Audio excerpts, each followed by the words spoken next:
Hello and नमस्ते सबैलाई। अनि के छ त तपाईँहरूको हालखबर? खानपिन भयो? दोसर आयो है दोसर लाइक गर्नुहोस्, सब्सक्राइब गर्नुहोस्।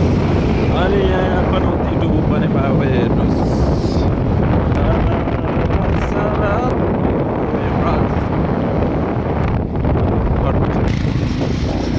बाटो बन्ने कार्यक्रम भइरहेछ गाइस, त्यही भएर उताबाट नआउनु होला तपाईँहरू, यतैबाट सिधै आउनु, डाइरेक्ट हाइवेबाट आउनुहोस्। नआउने मान्छेहरूलाई जानकारी हो, अफिसियलले चाहिँ जानकारी दिनुपर्छ। केही आइडिया चाहिन्छ भने मैले जानेको तपाईँलाई दिने हो, नजानेको तपाईँसँग दिने हो। हाम्रो चाहिँ धनेश्वर गेट पुग्यो गाइस, धनेश्वर गेट हो होइन, यहाँ चाहिँ प्रोग्राम भइरहेको छ। हामी फाइनली पुण्य माता पुल आइपुग्यौँ। हेर्नुहोस् त्यहाँ पुण्य माता पुल कस्तो छ अहिले, यहाँ पनि देखाइदिनु पर्ने। अस्ति हाम्रो आशिकाजीलाई उहाँ आउनु भएको थियो, उहाँले अब अर्कै सरसफाइ कार्यक्रम राख्नु भएको अरे। सबैजनाले आएर साथ दिनु होला, आएर साथ दिनुहोस्।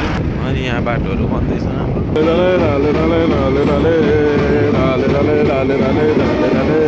चलिरहेको छ, बिहे चलिरहेको छ। चड्डो अलिकति जानुपर्ने छ। शुभ मङ्गलम, ह्याप्पी म्यारिड लाइफ। यहाँबाट छिर्छौँ होइन। अनि आएर अस्ति आएर फोहोर भनेको ठाउँ चाहिँ यही हो गाइस, हेर्नुहोस् है। शिकाजीले एकदम फोहोर भन्नुभएको ठाउँबाट हेर्नुहोस्, यो एकदम फोहोर छ क्या यो। तर यस्तो फोहोरमा कसरी बस्ने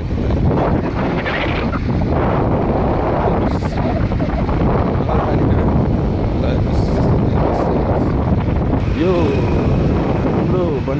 राम्रो बनेपा भयो भनेदेखि कति खुसी हुन्थ्यो होला है सबैजना।